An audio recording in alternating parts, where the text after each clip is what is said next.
What did your parents blame you for that turned out to be their own fault? 1. When I was 13, I begged my mom to let me go stay at a friend's house. Her brother was sick, and I ended up catching the flu from him. My dad was fighting congestive heart failure, though I didn't know it at the time. When I caught the flu, I passed it to him, which turned into pneumonia and hastened his death. In her grief, my mother told me it was my fault he died, that if I hadn't caught the flu, Dad would still be alive. I lived with that guilt for years, feeling as if I had murdered my dad. Years later, after my mother died, I found out from my brother that Dad had worked on our pasture fence in the rain, already having the flu. I'd caught the flu from him, and it turned into pneumonia afterward. But it was the broken fence in the rain, not me. Our mother never took back blaming me. She also told me she couldn't love my daughter because she wasn't perfect. She has Down syndrome and leukemia. I did not attend her funeral.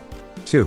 One day when I was in high school, I arrived home to discover several mostly empty bottles of alcohol from my mother's liquor cabinet sitting out on the kitchen counter.